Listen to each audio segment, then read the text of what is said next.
मुसाफिर हम सभी हैं और दुनिया गेस्ट हाउस है।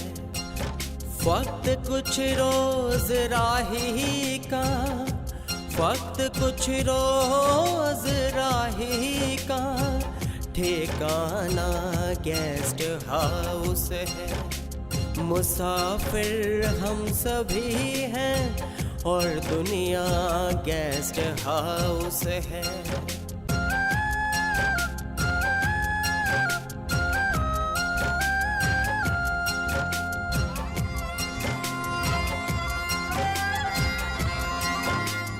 मुसाफिर की नजर रहती है हरदम अपनी मंजिल पर, पहुंचना चाहती है जैसे किश्ती अपने साहिल पर। थके हारे मुसाफिर का सहारा गेस्ट हाउस है। मुसाफिर हम सभी हैं और दुनिया गेस्ट हाउस है।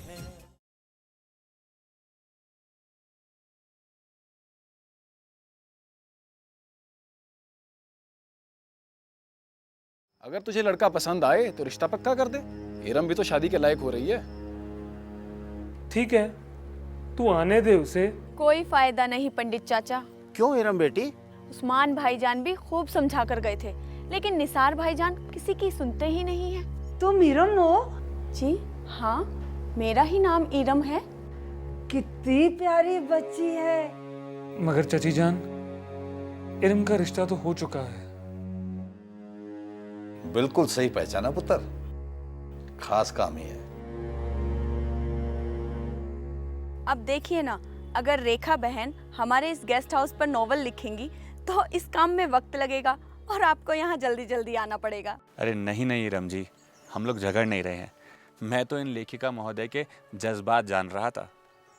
इरम जी, मनीष बहुत अच्छे इंसान हैं, औरत जात की बहुत इज्जत करते हैं। मैं आपको सच बताऊं, हमने लव मैरिज ज़रूर की है, मगर दोनों परिवारों की मर्जी से। वेरी गुड, अल्लाह आप लोगों की जोड़ी हमेशा सलामत रखे।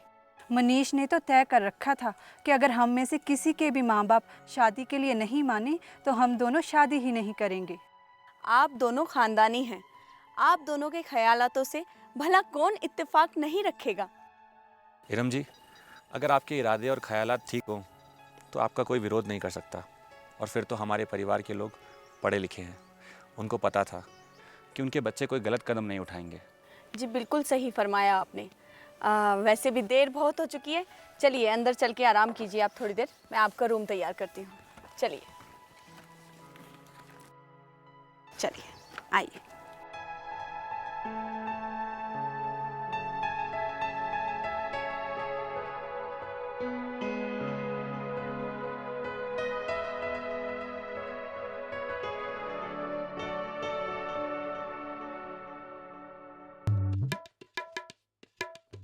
तुम चुप रहो। जी फरमाइए। मैडम, आप इस गेस्ट हाउस की मालकिन हैं? जी फरमाइए, मैं आपकी क्या खिदमत कर सकती हूँ? दरअसल हमें एक डबल बेड वाला अच्छा सा कमरा चाहिए। तुम चुप रहो। जी आप ही कहिए। मैडम, मेरी तबीयत ठीक नहीं रहती है, मुझे डॉक्टर ने किसी खुली जगह पे रहने को कहा है। जी इसीलिए हम लोग यहाँ पर आए हैं। तुम चुप रहो। मैडम आपका नाम और पता? जी मेरा नाम छोटा सा लेकिन बहुत अच्छा है। तुम चुप रहो। जी जी। मैडम, हम लोग लखनऊ से आए हैं, ये रहा हमारा शिनाख्ती कार्ड। जी मैडम। मैडम, आप ऊपर की मंजिल का कमरा लेना पसंद करेंगी जहाँ से कुदरत का हसीन नज़ारा नज़र आता है, या नीचे की मंजिल का? नहीं मैडम, मैं ऊपर का कमरा नहीं ले सकती हूँ, कतई नहीं, क्योंकि मैं सीढ़ियाँ तो चढ़ ही नहीं पाती हूँ ना। ठीक है मैडम, मैं नीचे का कमरा बुक कर देती हूँ। 1 मिनट मैडम। आप मुझे ये बताइए कि आपके गेस्ट हाउस के पास कोई डॉक्टर है? जी असल में ये मेरी बेगम की सेहत का मामला है, तो आसपास डॉक्टर होना जरूरी है। हाँ? तुम चुप रहो। जी आप कहिए। आप बेफिक्र रहिए, शहर में कई काबिल डॉक्टर हैं। अब मैं आपका कमरा बुक कर दूं मैडम? ऐसे कैसे कमरा बुक कर दूं? पहले आप डॉक्टर को फोन लगाइए, मैं देखूंगी कि डॉक्टर कितनी देर में यहाँ आता है। दरअसल ये मेरी बेगम की सेहत का मामला है। तुम चुप रहो, फिर बोले बीच में। जी जी जी। ऐसे कैसे फ़ोन करके बुला लूं? मैडम, क्या आप डॉक्टर की स्पीड देखकर कमरा बुक कराएंगी? खुदा ना खास्ता अगर आपको ज़रूरत पड़ी तो डॉक्टर वक्त पर आ जाएगा। बेगम आप इत्मीनान रखिए। तुम चुप करो, मैं बात कर रही हूँ ना। जी जी। मैडम, आपकी बात पे भरोसा करके मैं कमरा बुक करा रही हूँ। बेगम तुम चुप करो। तुम चुप रहो।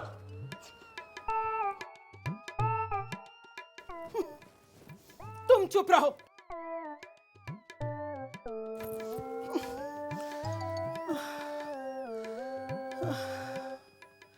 या अल्लाह, अरे तुम यहाँ क्यों खड़े हो? सिस्टर के पास जाके मेरे नाश्ते का ऑर्डर दे दो। मेरे भूख के मारे कलेजा खुरच रहा है। तब तक मुझे एक सेब दे दो। हाँ हाँ, ये लो सेब। अब कहाँ चल दिए? अरे सिस्टर को बुलाने नाश्ते के लिए। आप सिस्टर को यहीं बुला के लाइए, मैं खुद से अपने नाश्ते का ऑर्डर दूंगी और उसे बताऊंगी उसे क्या क्या लाना है। ठीक है। अरे यूं हवाई घोड़े पे सवार होके कहाँ जा रहे हो? पहले पूरी बात तो सुन लिया करो। थर्मस में जो दूध है उसमें बॉर्नविटा मिलाया क्या? हाँ हाँ बेगम, ये लो। हाँ। इस मर्द को कभी बीवी की परवाह नहीं रही, कभी नहीं पूछा कि बेगम तुम्हें क्या चाहिए। जो भी जिंदगी में करवाया ठोक ठोक के करवाया।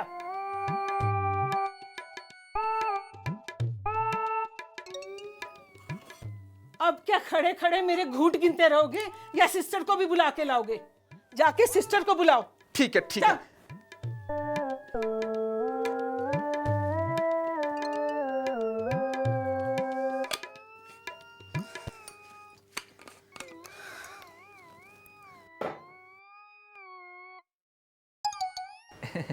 मैडम, मेरी बेगम नाश्ते का ऑर्डर देना चाहती हैं। जी नाश्ता तैयार हो रहा है, बस अभी पहुंच जाएगा। नहीं, दरअसल वो आपको बुला रही हैं। उन्हें अपनी मर्जी का नाश्ता चाहिए, सो अपना ऑर्डर वो खुद देंगे। जी ठीक है, चलिए।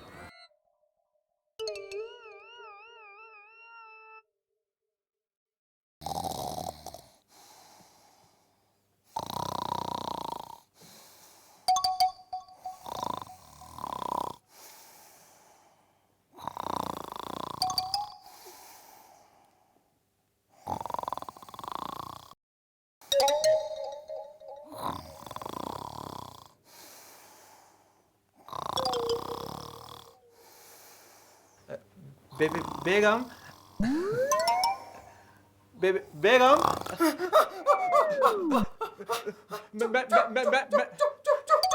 मैं तुम्हारा शौहर। अरे अल्लाह हिफाजत करे, मैं तो डर ही गई थी।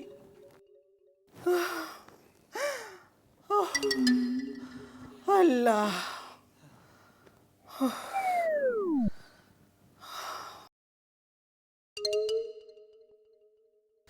मैडम, आपको नाश्ते में क्या क्या चाहिए?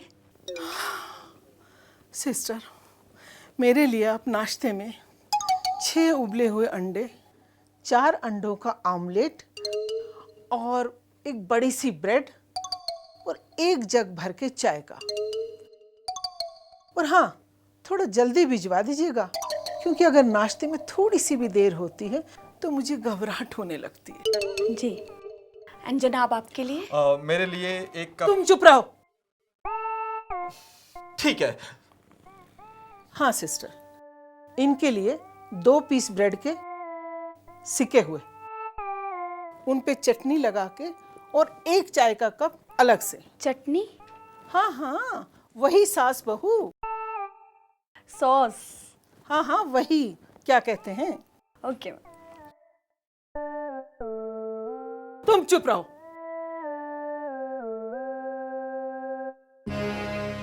अब ऐसे ही खड़े रहोगे क्या? बैठो मेरे सामने। जब तक नाश्ता नहीं आता तब तक आप मेरे खानदान वालों को खत लिख दो। ठीक। और उन्हें मेरे बीमारी की इत्तला दे दो। जी बेगम। दाखाने से कार्ड लाए थे क्या? हाँ बेगम, मैं लाया था। बस जी बेगम करते रहोगे। लिखो, तुम्हारी हमशेरा को डॉक्टरों ने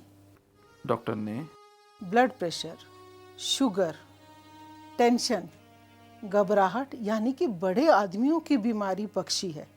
अल्लाह का शुक्र है, हम गरीब हुए तो क्या हुआ, बीमारी तो बड़े आदमियों वाली दी है और हमें इस बात का फ़क्र है। और डॉक्टर ने चलने फिरने के लिए भी मना किया है। और हाँ, एक हिदायत दी है कि कुछ दिनों के लिए किसी साफ सुथरी जगह पर जाके रहो। इसीलिए आजकल हम पहाड़ के गेस्ट हाउस में रह रहे हैं। गेस्ट हाउस में आकर रह रही हूँ। अरे पूरा खत पढ़ के सुनाओगे कि बस यूं ही कहते रहोगे? जी बेगम। तुम्हारी हमशीरा को डॉक्टरों ने ब्लड प्रेशर, शुगर, टेंशन, घबराहट यानी कि बड़े आदमियों वाली बीमारी अल्लाह ने मुझे दी है। अल्लाह का शुक्र है कि हम गरीब हैं, तो क्या अल्लाह ने बीमारी तो बड़े आदमियों वाली दी है ना। यही हमारे लिए फक्र की बात है। डॉक्टरों ने चलने फिरने के लिए मना किया है और किसी साफ सुथरी जगह पर सुथरे माहौल में रहने की हिदायत दी है। इसीलिए पहाड़ के गेस्ट हाउस में रह रही हूँ। अब ठीक है, अब एक तरफ बैठकर सारे पोस्ट कार्ड लिखकर डाकखाने में डाल आओ।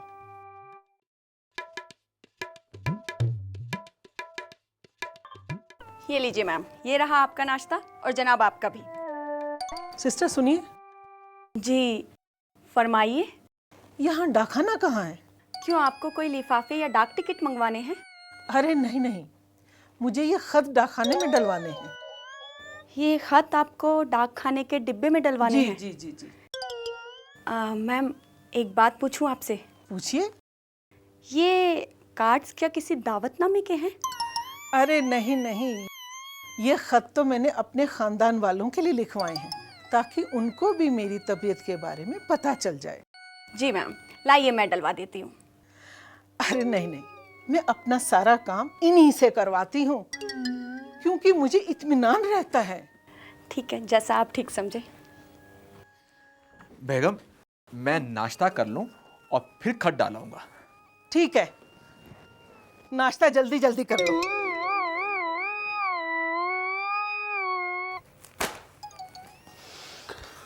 रामू, तू अखबार अब लाया है? तेरा दिन उल्टा निकलता है क्या, जो सुबह का अखबार शाम को लाता है?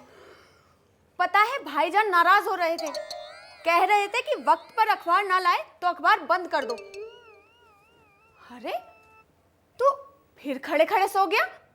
तू पागल है क्या? क्या हुआ बीबी जी? एक तो सुबह का अखबार शाम को लाता है, ऊपर से 2-2, 3-3 दिन पुराना अखबार ले आता है। तू आधा पागल है। जी बीबी जी।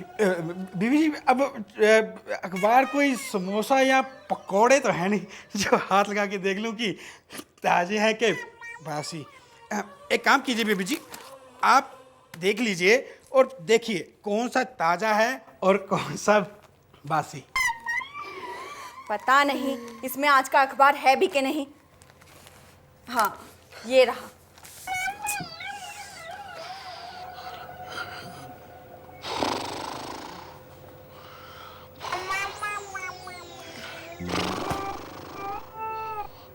रामू, तू खड़े खड़े फिर सो गया? रामू! अरे पप्पू की माँ, अब से मुझे सोने दो। अरे कपड़े भी धो दिए, आटा भी गूंथ दिया। क्या बकवास लगा रखी है?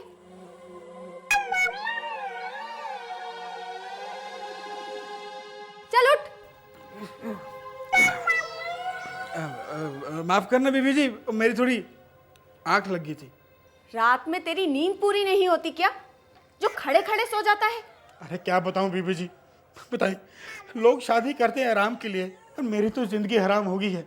रात के 12-12 बजे तक खाना पकाओ, फिर बर्तन धो, फिर हाथ पाँव बीबी के दबाकर उसे सुलाओ, और सुबह उठ के नाश्ता बनाओ, फिर कपड़े धो, फिर घर घर जाके ये अखबार दो। बताइए बीबी जी। क्यों, तेरी बीवी घर का काम नहीं करती है क्या? करती है ना, सिर्फ 2 ही काम करती है, एक खाना खाने के और दूसरा मुझे मारने के। तो फिर तूने ऐसी निखट्टू बीवी से शादी क्यों की? वो बीबी जी, वो अब बोल भी। वो बात ऐसी है कि वो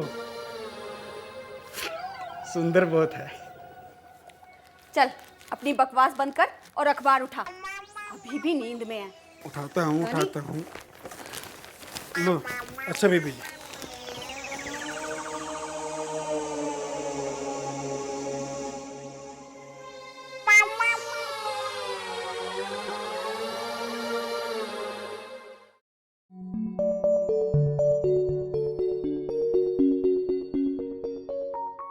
और निसार साहब, कैसे हैं आप?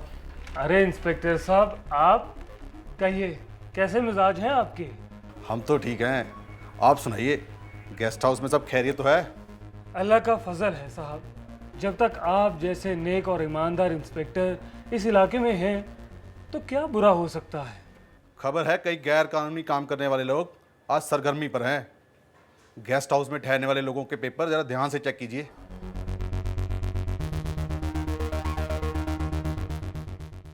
अरे इस खबर के लिए बहुत बहुत शुक्रिया, मैं ध्यान रखूंगा। निसार साहब, गेस्ट हाउस की एक रूटीन चेकिंग करनी है, अगर आपकी इजाज़त हो तो। अरे ज़रूर, प्लीज़।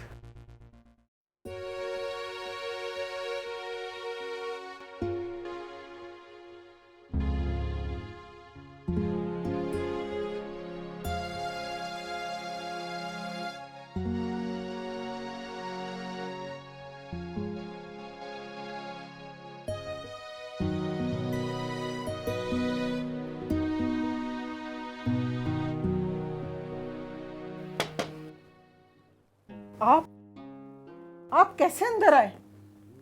आपकी हिम्मत कैसे आई और किससे पूछ के आप अंदर आए?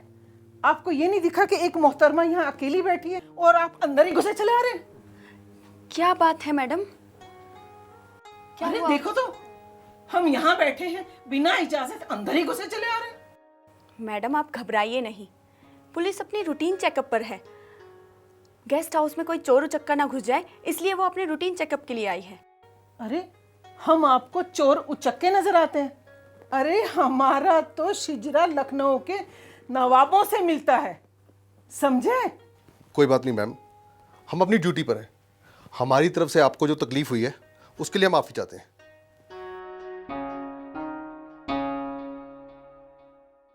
मैडम अब आपको कोई डिस्टर्ब नहीं करेगा, अब आप आराम से आराम कीजिए। सिस्टर, मुझे 1 गिलास दूध ला के दीजिए, वो भी बोर्नवीटा डाल के। बहुत टेंशन हो गई है। अरे मैडम हम आपका बहुत ख्याल रखते हैं, देखिए आपके लिए पहले से ही यहाँ पर लाकर रखा हुआ है, आप इसे आराम से पीजिए और सुकून से सो जाइए।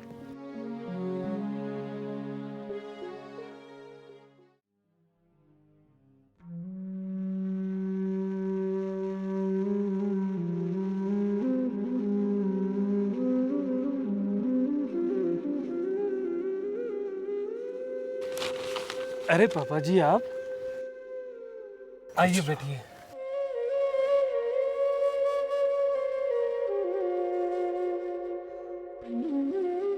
पापा जी, क्या बात है पापा जी, सब खैरियत से है ना?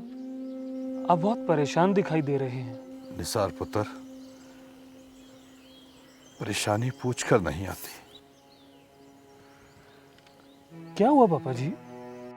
अभी कुछ महीने पहले तो रविंदर की शादी की थी। जी पापा जी। ऐसी कौन सी चीज है जो मैंने अपनी हैसियत के मुताबिक उनको ना दी हो? फिर क्या हुआ? निसार पुत्र, दामाद तो बहुत ही शरीफ और नेक इंसान है, मगर उसकी माँ रविंदर पर जोर जुल्म ढाती थी और उसे कहती थी कि तेरे बाप ने जितना कहा था, जितनी बड़ी बड़ी बातें की थी, उतना कुछ नहीं दिया दहेज में।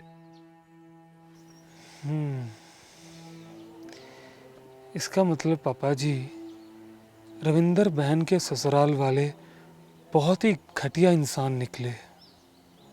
बस रविंदर की जान बच गई। रविंदर की सास ने दामाद को बहला फुसलाकर इस बात पर राजी कर लिया कि रविंदर को जलाकर मार देते हैं वो,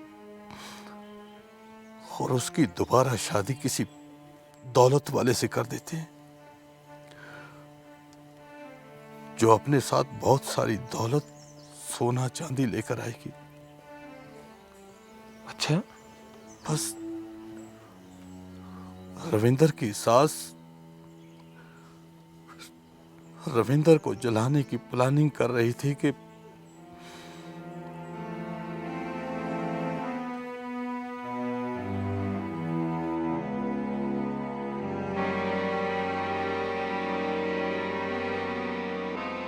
सुनो जी, बहू बर्तन धोकर रसोई में खाना बनाने जा रही है।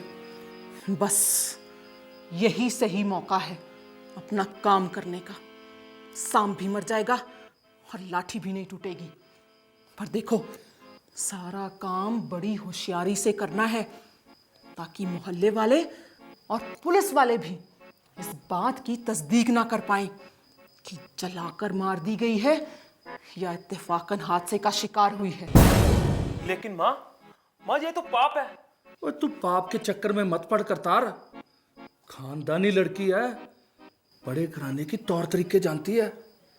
ओए करतारिया सोच, हमारी गिनती भी शाही खानदानों में होगी। आस पड़ोस में हमारा भी रुतबा बढ़ेगा पुत्र। सोच करतारिया सोच। मगर तुम मगर वगर के चक्कर में मत पड़। हम तुम्हारी जिंदगी बनाना चाहते हैं। चुप कर। चलो जी।